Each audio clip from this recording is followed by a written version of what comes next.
The sun had long dipped below the horizon, leaving a cloak of darkness over the small town. On the outskirts, past the dilapidated barns and overgrown fields, stood the abandoned house. It had been vacant for decades, its windows shattered and the wooden planks rotting. No one dared to venture near it. Stories of strange noises and ghostly apparitions kept the curious at bay, but Alex, a thrill-seeking teenager, wasn't deterred by tales of the supernatural. Armed with a flashlight and a growing sense of bravado, he approached the house on a dare from his friends. The wind howled through the broken windows, creating an eerie symphony that sent shivers down his spine. He hesitated at the front door, which hung loosely on its rusted hinges, before pushing it open with a creak that echoed through the empty halls. The interior was a relic of a forgotten time. Dust-covered furniture sat in disarray, and faded wallpaper peeled away from the walls. Alex's flashlight beam cut through the thick darkness, revealing cobwebs that seemed to stretch like skeletal fingers toward him. Each step he took on the creaking floorboards felt like an intrusion into a place that didn't want to be disturbed.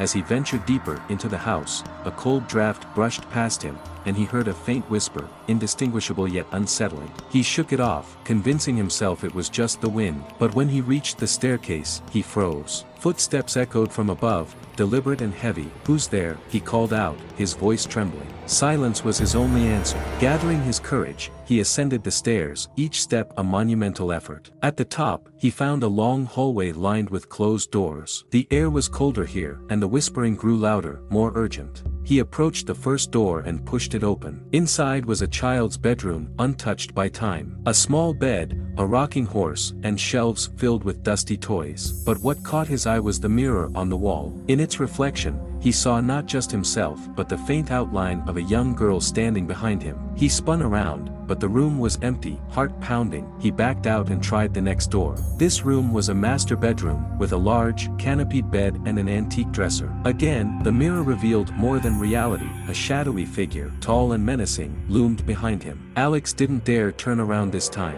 Instead, he bolted down the hall toward the final door. He flung it open and stumbled inside, slamming the door shut behind him. The room was pitch black, save for his flickering flashlight. The whispering had turned into a cacophony of voices, all blending into an incomprehensible din. Panic set in as he realized there was no window, no other exit. Suddenly, the voices stopped. In the deafening silence, Alex heard a single, clear whisper right by his ear. "Get out!" The door burst open with an unseen force, and Alex was thrown out into the hallway. He didn't look back as he raced down the stairs and out of the house, the front door slamming shut behind him with a finality that suggested he would not be welcome again. As he ran back to his friends, who waited anxiously at the edge of the property, he swore never to speak of what he had seen. The house, with its secrets and shadows, remained silent once more, waiting for the next unwelcome guest.